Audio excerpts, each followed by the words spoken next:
नमस्कार, सलाम, प्रणाम और दोपहर के इंडी प्लस न्यूज देख रहे सभी दर्शकों को प्यार भरी सत श्री अकाल। दोस्तों, आज की इस देश और दुनिया की न्यूज में हम आपको बताएंगे कि सऊदी अरब अमेरिका जा रहा है और F-35 डील लेने की बात आ रही है।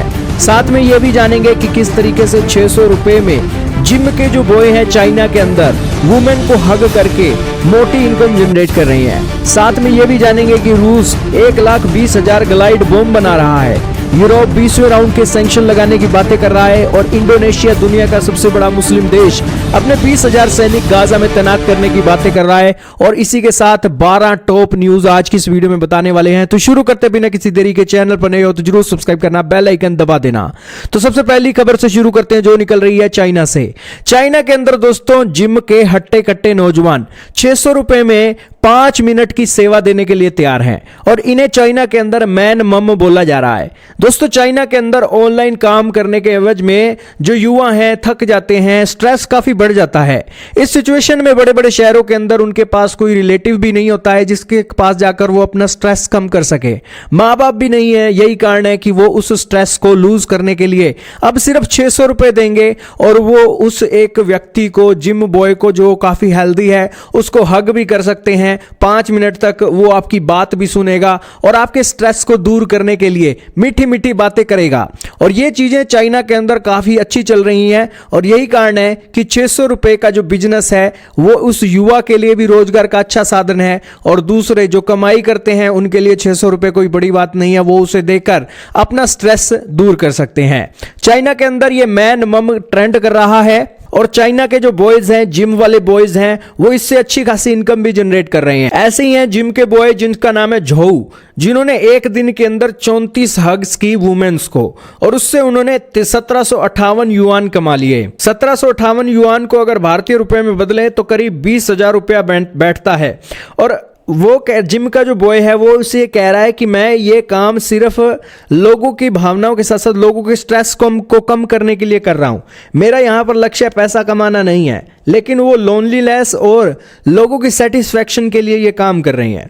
उन्होंने कहा कि आज के समय में लिविंग कॉस्ट बहुत बढ़ रही है, लोगों के ऊपर स्ट्रेस बहुत बढ़ रहा है, जॉब की इनसिक्योरिटी चल रही है, ऑनलाइन काम करके बहुत स्ट्रेस आ रहा है। यही कारण है कि वो सारे स्ट्रेस को वो 5 मिनट के अंदर दूर कर देता है। इसी के साथ कई बार वो जो महिलाएं हैं उन्हें कॉफी ऑफर कर जाती हैं, गिफ्ट ऑफर करती हैं और स्नैक्स भी खिलाती हैं। खैर, ये चाइना मैन मम की ये जो एक इवेंट है ये वुमेन्स भी ऑफर कर रही हैं और जिम की जो वुमेन्स हैं वो स्ट्रेंजर्स को हग के साथ साथ 5 मिनट के लिए 600 रुपए चार्ज करती हैं। आप क्या कहेंगे, क्या ये एक सिस्टम भारत में भी आना चाहिए? कमेंट सेक्शन में बताइएगा। चलते हैं अगली बड़ी खबर पर जो जुड़ी हुई अमेरिका से। दोस्तों, अमेरिका अब अपनी जो सबसे बड़े सप्लायर मैन्युफैक्चरर है गाड़ी के, जनरल मोटर्स, उसने प्लान किया है कि वो चाइना से सप्लाई चेन को शिफ्ट करेगा। दरअसल आए दिन डोनाल्ड ट्रंप 150% टैरिफ, कभी 100% टैरिफ, कभी 50% टैरिफ का ऐलान चाइना पर कर रहे हैं, जिससे जनरल मोटर्स काफी परेशान हो गया है। उसने कहा है कि उसके जितने भी सप्लायर्स हैं अगर वो चीन से माल खरीदते हैं तो अपनी जो सप्लाई चेन है उसको शिफ्ट कर लो और आपके पास 2027 का टाइम है। दोस्तों, ये जनरल मोटर है कौन? सबसे पहले इसके बारे में जानते हैं। जनरल मोटर अमेरिका के अंदर 4 ब्रांड की कारों को चलाता है। शेवरले का नाम आपने सुना होगा, BUICK का नाम सुना होगा, GMC का नाम सुना होगा और कैडिलैक का नाम सुना होगा। ये कैडिलैक दोस्तों वही है जिस कैडिलैक के अंदर अमेरिका के राष्ट्रपति अपना सफर करते हैं। द बीस्ट गाड़ी कैडिलैक बनाती है और ये जनरल मोटर की ही एक कंपनीज हैं, सब्सिडरी कंपनीज हैं। और यही कारण है कि जनरल मोटर का यह डिसीजन चाइना से सप्लाई चेन को शिफ्ट करना एक बड़ा मूव है। एप्पल ने पहले ही चाइना से सप्लाई चेन शिफ्ट करके भारत में एंट्री करने का मौका लिया है और अब जनरल मोटर्स ये कर रहा है, तो ये एक बड़ी महत्वपूर्ण बात है। जनरल मोटर के इतिहास की बात की जाए तो 77 सालों से ये लार्जेस्ट ऑटोमेकर कंपनी बनी और 117 साल पहले 1908 के अंदर ये बनाई गई थी। 396 फैसिलिटी इसकी 6 कॉन्टिनेंट के अंदर काम कर रही है और 1,62,000 लोग इस कंपनी के अंदर काम करते हैं और एक साल का इसका रेवेन्यू $187 बिलियन का है। चलते अगली बड़ी खबर पर जो जुड़ी हुई है पाकिस्तान से। पाकिस्तान और सीपेक का जो $60 बिलियन का प्रोजेक्ट है, पाकिस्तानी इससे काफी परेशान दिखाई दे रहे हैं। उनका मानना है कि जिस रफ्तार से यह प्रोजेक्ट शुरू किया गया था वो रफ्तार ये प्रोजेक्ट के अंदर अब नहीं रही, क्योंकि यह धीमा हो रहा है और जो फायदा पाकिस्तान को होना चाहिए था इस सीपेक से वो नहीं मिल पा रहा है। दोस्तों, पाकिस्तान के मिनिस्टर आए हैं और उन्होंने कहा है कि ये जो सीपैक प्रोजेक्ट है ये स्लो हो गया है और पाकिस्तान ने इससे बेनिफिट नहीं कमाया और उसका जो एक ठीकरा है वो फोड़ रहे हैं पीटीआई पर। दरअसल सीपैक प्रोजेक्ट ये इनकी गवर्नमेंट के अंदर ही आया था और फिर उसके बाद पीटीआई इमरान खान की सरकार आ गई थी और उसके बाद से ये प्रोजेक्ट काफी ढीले पड़े, तो इसके ऊपर वो पीटीआई के ऊपर आरोप लगा रहे हैं। लेकिन दोस्तों जबकि सच्चाई तो ये है कि यहां पर पॉलिसी जो मेकर्स हैं उनकी एक क्लैरिटी नहीं थी, पॉलिटिकल इंस्टेबिलिटी थी, पाकिस्तान के अंदर करप्शन बहुत था, सिक्योरिटी के कंसर्न्स थे, बॉम्ब धमाके होते थे चाइनीज पर और शॉर्ट टर्म के गोल्स पर सीपैक के अंदर ज्यादा फोकस किया गया। इकोनॉमिक क्राइसिस आया जिस कारण से दोस्तों सीपैक कंप्लीट नहीं हो सका। दोस्तों सीपैक प्रोजेक्ट एक 3000 किलोमीटर का ऐसा कॉरिडोर है जो चाइना के शिनजियांग को ग्वादर पोर्ट से जोड़ता है और 2018 से ही यह प्रोजेक्ट स्लो चल रहा था। चलते हैं अब अगली बड़ी खबर पर जो पाकिस्तान से ही जुड़ी हुई है। पाकिस्तान के अंदर दोस्तों एक और बड़ा बम धमाका हुआ है और इस धमाके के अंदर 7 लोग मारे गए हैं। यह धमाका फायर क्रैकर पटाखों की फैक्ट्री के अंदर हुआ और साउदर्न पाकिस्तान के अंदर सिंध प्रोविंस के अंदर यह धमाका हुआ। दोस्तों भारत के अंदर अभी दिल्ली ब्लास्ट हुआ तो इनके इस्लामाबाद के अंदर कचहरी के बाहर एक ब्लास्ट हुआ। भारत के अंदर कश्मीर के अंदर जब ब्लास्ट हुआ एक थाने के अंदर 9 पुलिस वाले मारे गए और यहां पर इनके पाकिस्तान के अंदर भी पटाखों की फैक्ट्री में एक ब्लास्ट हुआ और 7 लोग मारे गए। और इसके अलावा चलते हैं अगली बड़ी खबर पर जो जुड़ी है अफगानिस्तान से। हाल ही में अफगानिस्तान के ऑफिशियलों का इंटरव्यू हुआ और उस इंटरव्यू के अंदर उन्होंने आरोप लगाया अमेरिका के ऊपर कि अमेरिका के ड्रोन आज भी अफगानिस्तान के एयर स्पेस को वायलेट कर रहे हैं और पड़ोसी देशों की एक टेरिटरी से होते हुए वो अफगानिस्तान के एयर स्पेस में आज भी घूम रही हैं।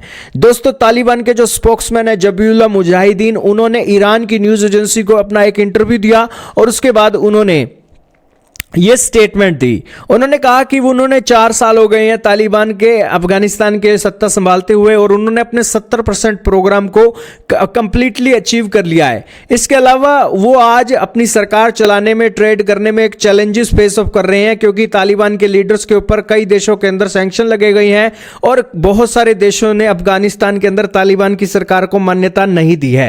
यही कारण है कि चैलेंजेस के बीच भी वो अपना देश चला रहे हैं और इन सारे चैलेंजेस के बीच पाकिस्तान भी उनके सामने दो हाथ करके एक चैलेंज फेस ऑफ करवाता है। इसी के बीच एक और खबर भी अफगानिस्तान से आई है। द ट्रिब्यून का आर्टिकल आपके सामने चल रहा है जिसके अंदर बताया गया कि अफगानिस्तान ने पाकिस्तान को पछाड़ दिया है और अपने ट्रेड के मामले में ईरान से पाकिस्तान से भी ज्यादा ट्रेड कर रहा है। दोस्तों ईरान के ट्रेड के साथ साथ जैसा इसका ट्रेड बढ़ रहा है वैसे ही दोस्तों भारत की तारीफ भी वो कर रहा है। उसने अफगानिस्तान ने ईरान के साथ ट्रेड के बढ़ने के ऊपर कहा है कि हम इसका श्रेय भारत को देते हैं और ईरान को देते हैं क्योंकि ग्वादर पोर्ट के कारण अफगानिस्तान के जो व्यापारी हैं उनको ये हौसला मिला है कि उनका सामान रुकेगा नहीं और उनके सामान की सप्लाई के अंदर फास्ट ट्रैक चीजें होंगी और यही कारण है कि अफगानिस्तान और ईरान का जो ट्रेड है वो बड़ा है, पाकिस्तान को पछाड़ गया है। दोस्तों पाकिस्तान के साथ उनका जो ट्रेड है सिर्फ 1.1 बिलियन डॉलर का होता है जबकि अफगानिस्तान का ईरान के साथ ट्रेड 1.6 बिलियन डॉलर का हो गया है और इसके पीछे सिर्फ और सिर्फ चाबहार है जिसे भारत ने एक ईरान की मदद के साथ मिलकर बिल्डअप किया है और इस चाबहार पोर्ट के पास हैंडलिंग इतनी अच्छी होती है कि अफगानिस्तान का ट्रेड भारत और ईरान के साथ साथ सारी दुनिया के अंदर सप्लाई हो सकता है। जबकि दूसरी ओर पाकिस्तान के साथ ट्रेड रुका है और ट्रेड रुकने के साथ साथ 2000 ट्रक जो अफगानिस्तान के बॉर्डर को दिल्ली क्रॉस करते थे वो भी रुक गए हैं और ईरान का ये जो ट्रेड बढ़ रहा है ये साफ सबूत है कि अफगानिस्तान पाकिस्तान के साथ ट्रेड ना करके अब पाकिस्तान को बाईपास करके भी वर्ल्ड के अंदर सर्वाइव कर सकता है।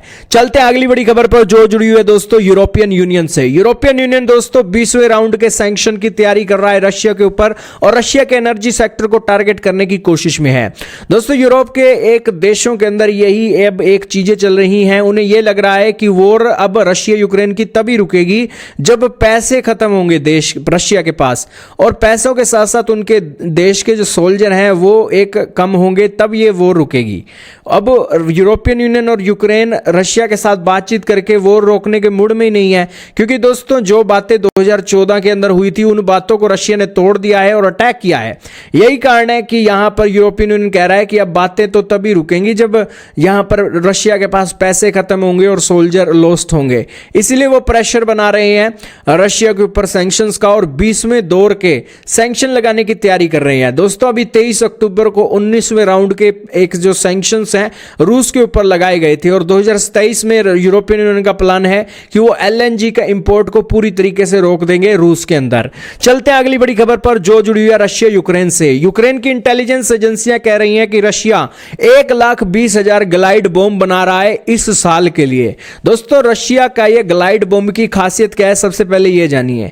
रशिया और यूक्रेन के अंदर जंग चल रही है। रशिया चाहता है कि सस्ते से सस्ते वेपन के अंदर वो यूक्रेन को एक बड़ा नुकसान पहुंचा सके, और वो नुकसान दोस्तों ग्लाइड बॉम्ब के चलते पहुंचाया जा सकता है। आज के समय में रशिया इन ग्लाइड बॉम्बों के ऊपर इतना ज्यादा डिपेंडेंट हो गया है कि हर दिन 200 से लेकर 250 ग्लाइड बॉम्ब के अटैक यूक्रेन पर होते हैं। ग्लाइड बॉम्ब का इस्तेमाल रशिया क्यों करता है? रशिया इसलिए इसका इस्तेमाल करता है क्योंकि बिना फाइटर जेट के फ्रंट लाइन पे ये अटैक कर सकते हैं। अब दोस्तों ये ग्लाइड करके जाते हैं और फाइटर जेट को एक सीमा के अंदर एंटर करके फिर अपना बॉम्ब छोड़ना पड़ता है, लेकिन ये अपने हिट टारगेट पर ग्लाइड करते हुए जाते हैं और एक पिन पॉइंट एक्यूरेसी से अटैक करते हैं। हालांकि इनको एक इंटरफेस करना एक आसान काम है, लेकिन जब बड़ी मात्रा में ये ग्लाइड बॉम्ब फटते हैं तो दोस्तों एक एयर डिफेंस सिस्टम भी मात खा जाता है। दोस्तों अभी जो रशिया के पास इन ग्लाइड बॉम्बों की रेंज है 90 किलोमीटर की है, लेकिन रशिया 1,20,000 के ग्लाइड बॉम्ब तैयार करने के बारे में सोच रहा है, और इनकी जो रेंज है 200 किलोमीटर की भी हो सकती है और 500 किलोमीटर की भी हो सकती है, जिससे आप समझ पा रहे होंगे कि रशिया की प्लानिंग है कि यूक्रेन के और इलाकों को दहलाया जाए। अब दोस्तों ये एक डेवलपमेंट निकलना एक काफी चैलेंजेस है, क्योंकि रशिया इन बॉम्बों के साथ साथ 70,000 लॉन्ग रेंज के ड्रोन के साथ साथ एक महत्वपूर्ण वेपन बनाने की ओर चीजों को आगे लेकर जा रहा है। एक तरफ तो यूरोप है जो 20वें राउंड के सैंक्शन की तैयारी कर रहा है, लेकिन दूसरी ओर रशिया लाखों की संख्या में बॉम्ब बनाकर इस वॉर को चलते रखना चाहता है। खैर दोस्तों ये तो समय ही बताएगा कैसे ये चीजें चलेंगी। चलते हैं अगली बड़ी खबर पर जो रशिया से ही जुड़ी हुई है। रशिया के ऊपर सैंक्शंस का असर दिखने को पड़ रहा है, और अमेरिकी सैंक्शंस जो हाल ही में रशिया की रोजनेफ्ट और लुकोइल कंपनी पर लगे थे, जिस कारण से दोस्तों रशिया का सीबोर्न एक्सपोर्ट अब गिरता हुआ दिखाई दे रहा है। दोस्तों रशिया जितना तेल एक्सपोर्ट करता था उससे नीचे हो गए हैं आंकड़े 3 महीनों के अंदर। 3 महीने के सबसे निचले स्तर पर रशिया के सीबोर्न का ऑयल का एक्सपोर्ट हुआ है, और इसके पीछे अमेरिका का सैंक्शन बताया जा रहा है। और दोस्तों पहले रशिया एक महीने के अंदर करीब 28 टैंकर अपने सीबोर्न ऑयल के एक्सपोर्ट करता था, लेकिन अब सिर्फ 23 टैंकर ही एक्सपोर्ट कर पा रहा है। अमेरिकी सैंक्शन लगने के कारण जो फ्रीट की कॉस्ट है वो भी बढ़ गई है, और रशिया का तेल ले जाने के लिए भी कोई राजी नहीं है। यही कारण है कि दोस्तों रशिया के खिलाफ अमेरिका और यूरोप के जो सैंक्शंस हैं रशिया को तोड़ रहे हैं, और इन सब के बीच ये एक वेस्टर्न कंट्रीज का यही है कि भैया रशिया के पास जब पैसा खत्म होगा, रशिया के पास जब सोल्जर खत्म होंगे, तभी ये जंग रुकेगी, नहीं तो रशिया तो किसी की बात भी नहीं सुनता है। वेस्टर्न कंट्रीज के अंदर रशिया को लेकर ये एटीट्यूड चल रहा है। चलते अगली बड़ी खबर पर जो जुड़ी है इंडोनेशिया से। इंडोनेशिया ने तैयारी कर ली है कि वो अपने 20,000 पर्सनल्स को गाजा के मिशंस के लिए तैनात करने के लिए एक रेडी है। दोस्तों इंडोनेशिया दुनिया का सबसे बड़ा मुस्लिम देश है, और गाजा के अंदर यूनाइटेड नेशन के मिशन के चलते वो ये तैनाती करना चाहता है। दोस्तों ये जो 20,000 सैनिक हैं इन्हें एक इंटरनेशनल स्टेबलाइजेशन फोर्स के थ्रू एक तैनात किया जाएगा। गाजा के पीस कीपिंग मिशन के लिए इस इंडोनेशिया देश ने अमेरिका के साथ बात की थी, और अमेरिका ने इसके एक साथ बात करने के साथ साथ और भी देशों से बात की थी, जिनके अंदर अजरबैजान, कतर और इजिप्ट जैसे देश शामिल हैं। यही कारण है कि इन सारे देशों को मिला लिया जाए तो तकरीबन 80,000 से लेकर 1,00,000 सोल्जर गाजा के अंदर तैनात किया जा सकता है। अब आप कहोगे कि ये सैनिक करेंगे क्या, वहां जाकर क्या करेंगे? वहां जाकर दोस्तों ये एक निर्माण कार्य में सहयोग करेंगे, और फलस्तीन की जो पुलिस बनानी है उसको खड़ा करने में भी ये सहयोग कर सकते हैं। इसके अलावा नया बॉर्डर एयर डिलीवरी और फिलिस्तीन की पुलिस फोर्स को खड़ा करने के लिए ये काम करेंगे। इसके अलावा यूरोप भी कह रहा है कि गाजा के अंदर नया ऑर्डर खड़ा करने के लिए वो 3,000 फिलिस्तीन के पुलिस सैनिकों को एक ट्रेन करने के लिए भी तैयार हैं। कहने का इतना ही मतलब है, ये सारे मुस्लिम देश और अमेरिका की एक सहमति बनी है, जिसके अंदर ये कहा गया है कि गाजा के अंदर मुस्लिम देशों की सेना तैनात हो, और गाजा के लोगों का हौसला बढ़ाया जाए, और उन्हें इतना एजुकेट किया जाए कि भैया लड़ाई में किसी का फायदा नहीं है, टेक्नोलॉजी के के हिसाब से अपना लिविंग स्टैंडर्ड ऊपर करो और बेहतरीन लाइफ जियो। क्योंकि दोस्तों गाजा के अंदर चली जंग के अंदर 2 सालों से भी चीजें ज्यादा हो गई और उस जंग के बीच आप देख सकते हैं कि कोई भी मुस्लिम देश उन मुस्लिम लोगों की सहायता करने के लिए नहीं आया। यही कारण है कि टेक्नोलॉजी के हिसाब से खुद को मॉडर्न करके वो अपनी लाइफ को बेहतरीन करें, इसी और चीजों को वो आगे देखना चाहते हैं और इसी के साथ वो ऐसा ना हो कि वहां पर फिर से हिंसा भड़के। तो इन सब बातों को लेकर चीजें चल रही हैं और हमास का निरस्तीकरण की बातें भी इसमें शामिल है। चलते हैं अगली बड़ी खबर पर जो जुड़ी है हमास से। द टाइम्स ऑफ इजराइल के आर्टिकल आपके सामने चल रहे हैं जिसके अंदर कहा जा रहा है कि हमास ने अपने इंपोर्ट किए जाने वाले गाजा के अंदर इंपोर्ट किए जाने वाले सामानों के ऊपर टैक्स कलेक्ट करना शुरू कर दिया है ताकि वो गाजा के अंदर कंट्रोल कर सके। लेकिन हमास ने इसके ऊपर सफाई दी है कि वो ये टैक्स नहीं लगा रहे हैं, जबकि दूसरी ओर गाजा के अंदर ये जो सप्लाई है वो सप्लाई कम हो रही है जिस कारण से चीजों की कीमतें बढ़ी हुई हैं। दोस्तों टाइम्स ऑफ इजराइल तो लिख रहा है कि हमास ने टैक्स लगा रखे हैं सिगरेट्स के ऊपर और भी जो एक इंपॉर्टेंट चीजें हैं, फ्यूल हो गया और भी खाने पीने की जो चीजें हैं उनके ऊपर टैक्स लगा हुआ है। लेकिन जब हमास कह रहा है कि यहां पर लोगों को तो खाने के लाले हुए पड़े हैं, रहने की जगह नहीं है, तो वो इन चीजों पर टैक्स क्यों लगाएगा? बल्कि हमास तो कह रहा है कि हम यहां पर अपने हथियार छोड़कर नए ऑर्डर को स्टैब्लिश करने के लिए भी, सहयोग करने के लिए भी तैयार हैं। खैर दोस्तों ये तो आने वाला वक्त ही बताएगा, लेकिन गाजा के अंदर हालात बुरे हैं, इस बारे में किसी को शक नहीं है। चलते हैं आज की सबसे बड़ी खबर पर जो निकल रही है मिडिल ईस्ट के एक देश सऊदी अरेबिया से।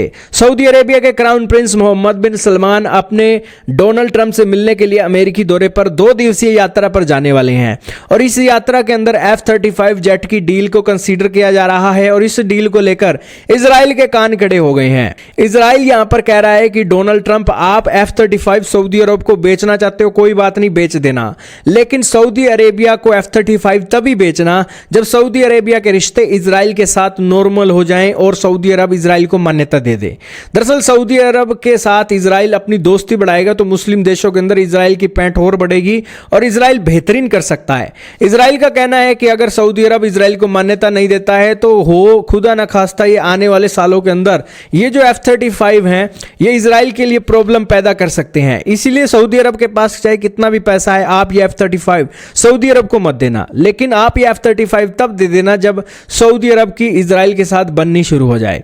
अब दोस्तों इजराइल इसे अपने लिए खतरा मान रहा है और इस खतरे को देखते हुए अब ट्रंप साहब के ऊपर डिसीजन है कि वो सऊदी अरब को F-35 देंगे या नहीं देंगे। दोस्तों बताया जा रहा है मई के महीने में ही एक बात आई थी कि जिसके अंदर बताया गया था कि अमेरिका $142 बिलियन के आर्म्स सेल एक सऊदी अरब को कर सकता है। सऊदी अरब और अमेरिका के डिफेंस पार्टनरशिप बहुत गहरी है और सऊदी अरब को जो ये तेल बेचना शुरू किया और सऊदी अरब इतना पैसे वाला देश बना, इसके पीछे दोस्तों यूनाइटेड स्टेट्स ही है। यूनाइटेड स्टेट्स ने तेल की खोज की और तेल की खोज करने के बाद अमेरिका ने इन सऊदी के शेखों को कहा कि आप अपना जो तेल का व्यापार है डॉलर के अंदर करना तो मैं भी आपका सपोर्ट करूंगा। तो यही कारण है कि सऊदी अरब और अमेरिका की एक ही बात है और ट्रेड के मामले में दोनों देश मिलकर चीजों को करते हैं। यही कारण है कि अगर अमेरिका कहेगा तो सऊदी अरब इजराइल के साथ भी रिश्ते अच्छे कर सकता है। और वैसे भी दोस्तों जब कतर के अंदर अटैक हुआ था तब सारे मुस्लिम कम्युनिटी अमेरिका के पास ही गई थी समझौता करवाने के लिए। यही कारण है कि जब ट्रंप जैसा राष्ट्रपति एक भरोसा देता है तो सऊदी अरब को भी इजराइल जैसे देश के साथ रिश्ते नॉर्मल कर ही लेने चाहिए ताकि गाजा का भी भला हो, सारी मुस्लिम कम्युनिटी का भी भला हो। खैर दोस्तों आपका क्या मानना है कमेंट सेक्शन में जरूर बताइएगा। लेकिन ये जो दौरा है 18 नवंबर को होगा और 2 दिनों का ये दौरा होगा और सऊदी के क्राउन प्रिंस मोहम्मद बिन सलमान एक व्हाइट हाउस के अंदर जाएंगे डोनाल्ड ट्रंप से मिलने के लिए। आपका क्या मानना है सारी खबरों के बारे में कमेंट सेक्शन में बताइएगा। मिलेंगे किसी और न्यूज के अंदर और भी बेहतरीन न्यूज लेकर। तो इस वीडियो में दोस्तों इतना ही।